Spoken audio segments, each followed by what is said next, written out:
देखिए सर, मैं हमेशा कहता हूँ, सबको कहता हूँ, लोग हैं ना फट से आते हैं कि ना डॉक्टरों ने तो लूट मचा रखी है, ऐसे है, कमीशन सेट है, सब चीज़ें। मैं कहता हूँ आपका क्वेश्चन जायज़ है, आपका दर्द भी जायज़ है, लेकिन आपका पहला इशारा प्राइवेट डॉक्टर्स की तरफ नहीं होना चाहिए। आपका पहला इशारा सरकारी अस्पताल की तरफ होना चाहिए। अभी लोग क्या है, अब गौर से देखिए, बहुत से लोग कहते हैं अब लास्ट महीने में, मेरे को कह रहे हैं बहुत से लोग लास्ट महीने में हवा बना भाई, लास्ट में हवा बना। ये वर्ड क्यों आ रहा है? क्योंकि लोगों को पता है कि लोग हवा के आधार पर वोट डाल देते हैं, और ये सबसे बड़ी बेवकूफ़ी है। मैं कहता हूँ दो तरह के वोटर होते हैं सर, एक समझदार वोटर, एक हवादार वोटर।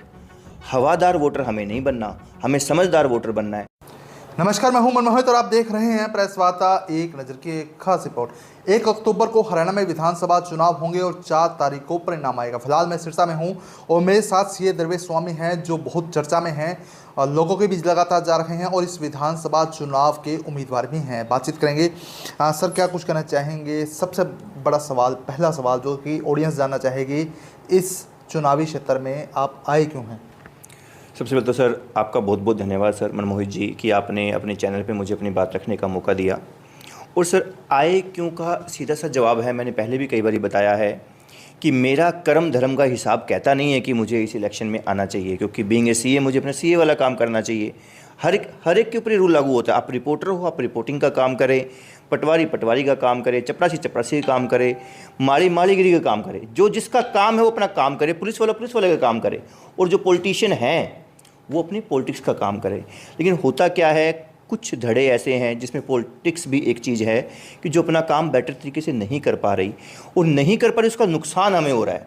जैसे आप रिपोर्टर हो, एग्जाम्पल कि आप रिपोर्टिंग अच्छे से नहीं करते, नुकसान किसको? केवल आपको नुकसान है कि आपका काम अच्छे से नहीं चलेगा, आपका चैनल अच्छे से नहीं चलेगा, सब्सक्राइबर कम रहेंगे, जो भी चीज़ें हैं, लेकिन जनता पर कोई बहुत ज़्यादा प्रभाव नहीं है। लेकिन अगर पॉलिटिशियन अगर अपना काम अच्छे से नहीं करेगा तो उसका प्रभाव जनता पर पड़ेगा। पुलिस वाला अगर काम अच्छे से नहीं करेगा उसका प्रभाव जनता पर पड़ेगा। तो कुछ काम ऐसे हैं जिनका प्रभाव जनता पर पड़ता है, मेरे बच्चों पर पड़ता है, मेरे जीवन के ऊपर उसका प्रभाव पड़ता है। इस कारण हमें ऐसा लगा कि ऐसी समाज में ऐसी कुछ चीज़ें बिगड़ रही है। एग्जाम्पल, हम शिक्षा व्यवस्था की अगर बात करें, आप एक बार गौर कीजिए, पिछले लगभग 30-35 साल आप नज़र मारिए कि शिक्षा व्यवस्था का क्या हाल है। हम हमारे छोटे से बच्चे को, 4 साल के बच्चे को स्कूल में डाल देते हैं और वो बच्चा 20-22 साल का होकर बाहर निकलता है और फिर भी उसके पास काम नहीं होता। ये सोचने वाली बात है ना कि 20-22 साल तक बच्चा पढ़ता रहा, उसने अपना बचपन और अपनी लगभग जवानी वहीं बिता दी, सरकार से डिग्री लिखवा के ले आया कि मास्टर इन आर्ट्स है, मास्टर इन कॉमर्स है, मास्टर इन साइंस है, फिर भी काम नहीं है उसके पास। और वो छोड़ो, ठीक है, आर्थिक आप कामयाबी नहीं दे पाए बच्चे को, आपने बच्चे को सांस्कृतिक भी कुछ नहीं सिखाया, आपने बच्चे को आध्यात्मिक भी कुछ नहीं सिखाया, आपने बच्चे में आत्मविश्वास भी नहीं भरा, किसी भी तरीके से बच्चा कामयाब होकर बाहर नहीं आता। अभी ये जो लास्ट अभी आपने जो सीन देखा, ये पिछले जो 20-30 सालों में ये जो रेप की घटनाएं हो रही है, अभी कोलकाता का हमने सुना, ये भी कहीं ना कहीं शिक्षा व्यवस्था से जुड़ी चीज़ है कि ऐसा हमारे स्कूलों में ऐसा ज्ञान नहीं दिया जा रहा जहाँ पर व्यक्ति अपने एथिक्स को तो कम से कम मजबूत करे कि ठीक है, तुम नौकरी देने में कामयाब नहीं हो, काम सिखाने में कामयाब नहीं हो, कम से कम एथिक्स तो डाल दो बच्चों में। हर मायने में एजुकेशन फेल हो रही है। तो एक तो एजुकेशन का मुद्दा हो गया, जो मुझे लगा कि हमें इस पर काम करना होगा। इतने सालों से नेता लोग शिक्षा की बात करते हैं पर उस पर काम नहीं कर रहे, वही ढर्रा लगातार चल रहा है। सेकंड, ड्रग्स का सर, मुझे बड़ी चिंता है मेरे बच्चों की, मुझे बड़ी चिंता है सर आपके बच्चों की। हमें सोचना पड़ेगा, जो हमारे छोटे छोटे बच्चे हैं, आने वाले टाइम में मौत का तांडव रहेगा। आप रिपोर्टर हो, आप चेक करिए, सैकड़ों मौतें सिरसा में अभी हो चुकी है। और जब हमारे बच्चे जब बड़े होंगे, आने वाले 5 साल 10 साल 15 साल में, ये इसकी स्पीड बहुत ज़्यादा होने वाली है। और लोग कहते हैं बार बार ड्रग्स की बात करता है, अरे भाई ड्रग्स की बात नहीं करता, सब कुछ उस पर डिपेंड करता है। हमारे शहर का यूथ खत्म होने वाला है। आप समझिए कि दुकानों पे काम करने वाले लड़के नहीं होंगे, खेतों में काम करने वाले नौजवान नहीं होंगे, तो इकोनॉमी कहाँ जाएगी? माँ बाप के बच्चे उनकी आंखों के सामने मर रहे होंगे, तो बताओ इससे बड़ा नरक क्या होगा? तो हर चीज़ यूथ पे डिपेंड करती है। अगर देश का, शहर का, हमारे मोहल्ले का, हमारे घर का अगर यूथ स्वस्थ है, यूथ बढ़िया है, तो भविष्य बहुत अच्छा है। और अगर यूथ खत्म होने के कगार पर होगा तो भविष्य अपने आप ही खत्म हो जाएगा, हर चीज़ में खत्म हो जाएगा। ये जो चोरियाँ डकैतियाँ जो हो रही है, हम एक विजुलाइज कीजिए, आज इतनी डकैतियाँ हो रही है, जब ये नशा 5 गुना 50 गुना बढ़ चुका होगा तो बताओ कितनी चोरियां हो रही होगी, कितने बच्चे मर रहे होंगे, और लेबर कहाँ से आएगी, काम करने वाले नौजवान कहाँ से आएंगे, तो देश की स्थिति कैसे होगी? तो हमें उस पर काम करना होगा। इसीलिए मुझे कोई, कभी भी मैंने सपने में आज तक कभी नहीं सोचा था कि मैं पॉलिटिक्स में जाऊँगा, लेकिन ये विचार मेरे दिमाग में घर कर गए। मुझे लगा कि लोग मुझे कहते हैं कि भाई साहब आप बुद्धिजीवी वर्ग के लोग हो। मैं बुद्धिजीवी तभी कहलाऊंगा जब मैं अपनी बुद्धि से, अपने माइंड से कुछ बेटर सोसाइटी को दे पाऊँ। सिर्फ अपना काम करने से कुछ नहीं होगा। नशे की सर आपने बात की, अधिकतर दावेदार ये दावेदारी जता रहे हैं कि अगर उन्हें एमएलए बनने का मौका मिला, विधानसभा में गए तो नशा मुक्ति केंद्र खोलेंगे, नशे को रोकने के प्रयास करेंगे। क्या वजह मानते हैं, नशा आपकी बात करें तो आप क्या वजह मानते हैं, नशा क्यों बढ़ा और इसको रोकने के लिए आपके प्रयास क्या होंगे? देखिए सर, अधिकतर एमएलए कहते होंगे, पर मैं आपको इसमें एक पॉइंट बताना चाहूँगा कि आप सबसे पहले देखिए कि उन लोगों ने इस पर काम किया क्या। मैं हमेशा छोटा सा एग्जांपल देता हूँ कि लोग कहते, अभी मुझे भी कहते हैं कि भाई तुम इतने नशे की बात करते हो, तुम कौन सा नशा रोक के दिखा दोगे। मैं कहता हूँ एक छोटा सा एग्जांपल ले लो, हाइपोथेटिकली एक एग्जांपल विजुलाइज करो कि अभी जो हमारे करंट के एमएलए हैं या उससे पिछले एमएलए हैं, कोई मैं एक एमएलए पे मेरा कोई टारगेट नहीं है, या एमपी भी इसमें शामिल है, क्योंकि नेता तो कोई भी हो अपनी तरफ से काम कर सकता था, कि हमारे करंट के एमएलए हैं। एक सिचुएशन सोचो कि वो हमारे एमएलए हर गांव में जा रहे होते, हर महीने में 2 चक्कर मारते होते, हर मोहल्ले में 2 चक्कर मार रहे होते, और युवाओं के कंधे पे ऐसे हाथ रख रहे होते, हाँ बेटा ध्यान रखना, नशे में नहीं पड़ना है, कोई करे तो मुझे बताइयो, मैं मिलूंगा उससे। देसी भाषा में अपने युवाओं से मिल रहे। बताओ, युवा लोग मोटिवेट नहीं होते? एक बच्चा 20 साल का और एमएलए आके उसके कंधे पे हाथ रखे, महीने में 2 मीटिंग रखे उसके साथ में, हाँ भाई ये 2 मीटिंग सिर्फ नशे के ऊपर जो टीम बनी वो मेरे से आके मिले, तो क्या युवा मोटिवेट नहीं होते? हम छोटे से लोग, हमने अपनी तरफ से कैंपेन चलाया, नरक नशा स्वर्ग सिरसा, उसमें हमें हमारे लेवल की कामयाबी मिल गई। और अगर एमएलए लेवल का बंदा अगर मेहनत करता तो कितनी कामयाबी मिलती। ये मैं वो बात कह रहा हूँ जो एज ए एमएलए उसको अपनी शक्तियाँ नहीं यूज़ करनी। मैं ये नहीं कह रहा कि वो पुलिस को कंट्रोल कर ले, मैं ये नहीं कह रहा कि दूसरे देश से जो नशा आ रहा है वो सप्लाई रोक दे, वो तो अलग चीज़ें हैं, वो तो अलग पावर्स है, उसका तो यूज़ करना चाहिए तो कर ही सकता है। मैं सिर्फ उसके वर्चस्व की बात कर रहा हूँ, जो उसको हमने पावर दी है, उस पावर के नाम से ही इतना बड़ा चेंज आ सकता था। बट मेरे हिसाब से वो कभी उस जगह नहीं गए।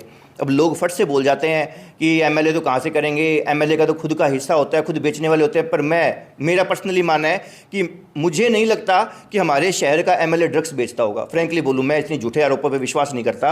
मुझे नहीं लगता कि हमारे शहर का एमएलए ड्रग्स बेचता होगा, लेकिन ड्रग्स नहीं बेचता तो ड्रग्स के ऊपर कुछ तो काम करता, इस पर अवेयरनेस का तो काम करता।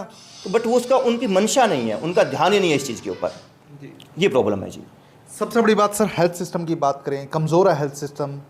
सरकारी हॉस्पिटल में आप जाएंगे तो लाइनें बड़ी लंबी लंबी है, इलाज प्रॉपर नहीं हो पाता। प्राइवेट हॉस्पिटलों की बात करें तो उनकी तादाद बढ़ती जा रही है। हेल्थ सिस्टम को मैनेज करने के लिए सीए दरवेश स्वामी के क्या कदम रहेंगे? देखिए सर, मैं हमेशा कहता हूँ, सबको कहता हूँ, लोग हैं ना फट से आते हैं कि ना डॉक्टरों ने लूट मचा रखी है, ऐसे है, कमीशन सेट है, सब चीज़ें। मैं कहता हूँ आपका क्वेश्चन जायज़ है, आपका दर्द भी जायज़ है, लेकिन आपका पहला इशारा प्राइवेट डॉक्टर्स की तरफ नहीं होना चाहिए। आपका पहला इशारा सरकारी अस्पताल की तरफ होना चाहिए। आप गौर से देखो, शहर के अंदर, देश के अंदर इतने गवर्नमेंट हॉस्पिटल्स खुले हुए हैं, नज़र मारना आप, कितनी बिल्डिंगें बनी हुई है, कितना स्टाफ वहाँ पे काम करता है, करोड़ों अरबों रुपए हेल्थ सेक्टर पे खर्च होता है जी।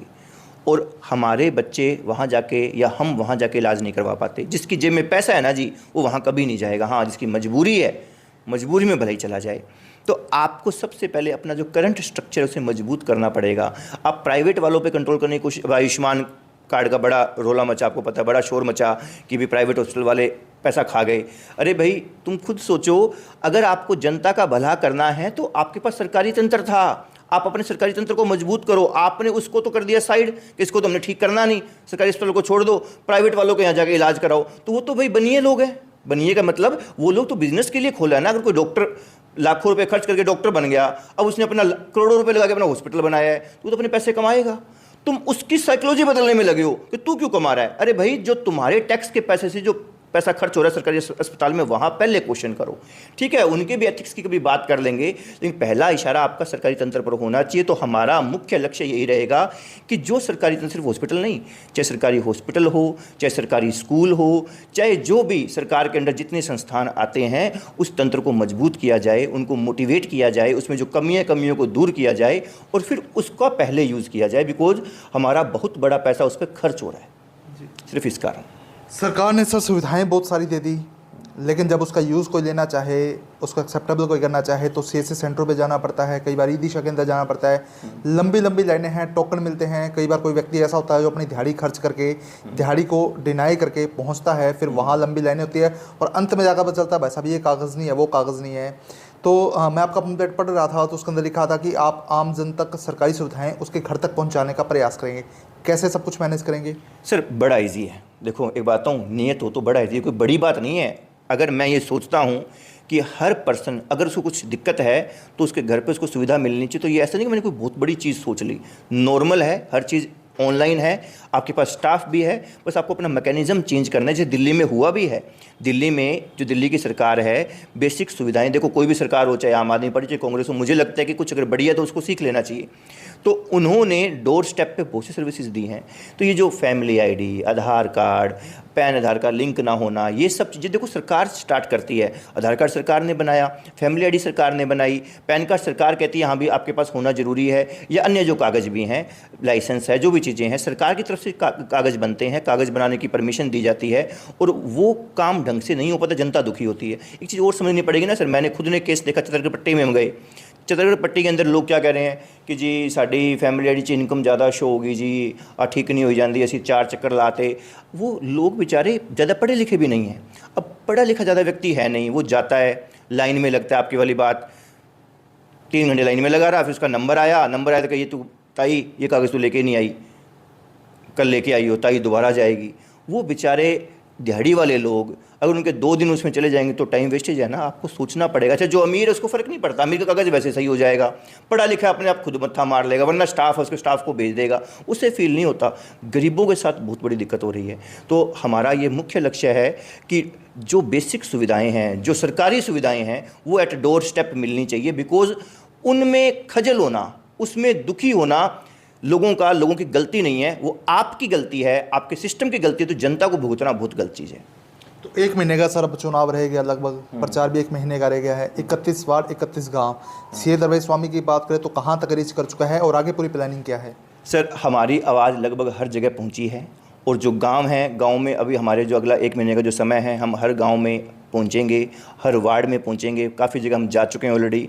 डिजिटली भी हमने काफ़ी प्रचार प्रसार किया है, क्योंकि हम लोग नए थे। देखिए तो हमारा टारगेट ये था कि हमारी पहले रीच हो, लोग हमें जानें कि हम कौन हैं, हम किस एंगल की सोच रखते हैं। तो वो उस पहले स्तर में हम कामयाब रहे हैं हमारी रीच बनाने में। अब लोगों से जुड़ाव, जनसंपर्क लगातार चालू है, लोगों के फ़ोन आते हैं, बहुत अच्छी पोजीशन है इस समय भी, और लोग 100% में गारंटी है कि हम जीतेंगे इस बारी और विधानसभा में जाके बैठेंगे। पढ़ाई और अनुभव, कितना लाभ सर सिरसा की जनता को मिलेगा इसका? सर बहुत मिलता है सर, पढ़ाई का अनुभव बहुत मिलता है, पढ़ाई का लाभ बहुत मिलता है। आप एक खुद सोचिए कि जो पढ़ा लिखा, लोग कहते हैं पढ़ा लिखा ज़्यादा हाईलाइट हो रहा है, मेरे को क्यों ना हाईलाइट हो, जनता कहती है, हम नहीं कहते। हम लोग हमेशा बातों में क्या करते हैं कि यार नेता पढ़े लिखे नहीं हैं, अनपढ़ नेता बैठे हैं। तो आज अगर कोई पढ़ा लिखा आना चाहिए तो उससे समस्या थोड़ी होनी चाहिए। पढ़ाई का आपको बेनिफिट मिलेगा ही मिलेगा। हम लोग ऑडिट्स करते हैं, डिपार्टमेंट्स में कैसे काम होता है, हमारी लाइन के सब लोगों को पता है। तो हम सिस्टम को समझते हैं कि हाँ भाई यहाँ से ग्रांट आती है, ऐसे यूज़ हो सकती है, ये लूप होल्स हैं, उनके ऊपर एक्शंस लिया जा सकता है, उन पर काम किया जा सकता है, इफेक्टिवली काम लिया जा सकता है। और सबसे बड़ी बात, अगर कोई मतदान करेगा तो आपके अकॉर्डिंग बात करें, पैमाना क्या होना चाहिए सर? कैसे किसी कैंडिडेट को बेहतर माना जाए या कैसे ना माना जाए? पैमाना क्या मान के चलते हैं कि एक मतदाता को इन पैमानों के आधार पर अपने मत का प्रयोग करना चाहिए? सर ये आपका, सही बताऊँ, पूरे इंटरव्यू का सबसे बेस्ट क्वेश्चन सर आपने पूछा है। मैं हमेशा कहता हूँ कि मतदान आपको अपनी मति यूज़ करके आपको मतदान करना चाहिए। मतदान का मतलब ही यही है कि आपने अपना बेस्ट दिमाग का यूज़ किया और फिर आपको मतदान करना चाहिए। अब जब मतदान करोगे तो आपको हर कैंडिडेट का करैक्टर देखना चाहिए। अभी लोग क्या है, आप गौर से देखिए, बहुत से लोग कहते हैं आप लास्ट महीने में, मेरे को कह रहे हैं बहुत से लोग लास्ट महीने में हवा बना भाई, लास्ट महीने हवा बना। ये वर्ड क्यों आ रहा है? क्योंकि लोगों को पता है कि लोग हवा के आधार पर वोट डाल देते हैं, और ये सबसे बड़ी बेवकूफ़ी है। मैं कहता हूँ 2 तरह के वोटर होते हैं सर, एक समझदार वोटर, एक हवादार वोटर। हवादार वोटर हमें नहीं बनना, हमें समझदार वोटर बनना है। हवादार वोटर के जो हवा चल रही है उसके हिसाब से वोट डाल देगा कि यार कौन जीत तो दिखा है, केड़ा बंदा जीत रहा है, ठीक है, उसी को वोट डाल दें। किसकी हवा चल रही है कि यार वो जीतता दिख रहा है, उसी को वोट डाल देते हैं। ये काहे की समझ हुई? आपको देखना पड़ेगा हवा तो कैसे भी बन सकती है। आज कोई करोड़ों अरबों रुपए एकदम से फेंकेगा, उसकी हवा ऊपर उठ जाएगी। तो आपको सोचना है ना कि यार ये ऐसे नहीं, लोग जो कह रहे हैं मैं वो नहीं, मीडिया जो कह रहा है मैं वो नहीं, कैंडिडेट जो कह रहा है सिर्फ वो नहीं, मैं बैकएंड में जाके देखूंगा, सोचूंगा कि कौन सा बेटर है, कौन सा बेटर नहीं है। अगर मुझे सच में अपनी बुद्धि का परिचय देना है, अपनी मति का परिचय देना है, तो मेरा मतदान बेस्ट व्यक्ति को जाना चाहिए। मैं पार्टियों के सोच के, मैं जाति को सोच के, मैं ये फालतू का जो आडंबर क्रिएट होता है इलेक्शन के अंदर लास्ट के 15-20 दिन में, इस आडंबर के दायरे में नहीं फंसूंगा, इस चक्कर में नहीं फंसूंगा। अगर मैं ह्यूमन हूँ, भगवान ने मुझे मस्तिष्क दिया है तो मैं अपने मस्तिष्क का बेस्ट यूज़ करके वोट डालूँ, बिकॉज ये सबसे इम्पोर्टेंट चीज़ है। पूरा देश इसके आधार पर चलता है, पूरा देश का आधार पॉलिटिक्स होती है और पॉलिटिक्स का सबका 95% हमारे जीवन पर इफेक्ट पॉलिटिक्स का पड़ता है। अगर हम ध्यान से देखेंगे तो हर सड़क, हर कम्युनिकेशन मीडिया, हर चीज़ पॉलिटिक्स पे आधारित है। तो पॉलिटिक्स को तो सुधारना ही पड़ेगा। तो इसके लिए आपको जब तक आप समझ के वोट नहीं डालोगे तब तक आपको बुरे परिणाम मिलते रहेंगे। सबसे बड़ी बात, कोई कम्युनिकेट होना चाहे सीए दरवेश स्वामी से तो क्या संसाधन है? कोई कॉन्टैक्ट नंबर दे दीजिए, एड्रेस बता दीजिए। देखिए जी, हमारे जो ब्रोशर्स जा रहे हैं उन सब ब्रोशर्स पे हम ये अपना कॉन्टैक्ट नंबर दे रहे हैं 9992407076। 24 की जगह 66 लोग मेरा पर्सनल नंबर हो जाएगा। बाकी सूर्य होटल वाली गली, यहाँ बेगू रोड पे हमारा ऑफिस है ही। जब मर्जी कोई भी आके हमसे मिल सकता है, हमें फ़ोन कर सकता है, हम उसके पास पहुँच जाएंगे। कम्युनिकेशन में ना आज कोई समस्या है सर, ना एमएलए बनने के बाद कभी समस्या आएगी। बिकॉज हम वो लोग नहीं हैं जिनके पास पहुंचना मुश्किल हो जाए, जिनके यहाँ बड़े बड़े दरवाजे लगे हों, बड़ी बड़ी कोठियाँ हों, बड़े बड़े ऑफिस। ऐसा नहीं, हम तो यहीं बैठे हैं, हमेशा यहीं बैठे रहना है। हमारा काम भी यहीं से चल रहा है, जो हमें आजीविका कमानी है वो भी यहीं से कमानी है। तो ऐसा कोई अप्रोचेबल हमेशा रहेंगे, हमेशा अप्रोचेबल रहेंगे, हमेशा पहुँच के अंदर रहेंगे। तो बिल्कुल हवादार मतदाता बनने से आप बचिए, समझदार मतदाता बनिए। और 1 अक्टूबर को हरियाणा में चुनाव होंगे, 4 अक्टूबर को परिणाम आएंगे। लेकिन इस चुनाव में अब आपको सोचना है कि आपको कौन से उम्मीदवार को कैसा वोट देना है। तो वीडियो को आप शेयर कर दीजिए ताकि अधिक से अधिक लोगों तक हमारी ये चर्चा पहुंचे। बहुत बहुत धन्यवाद।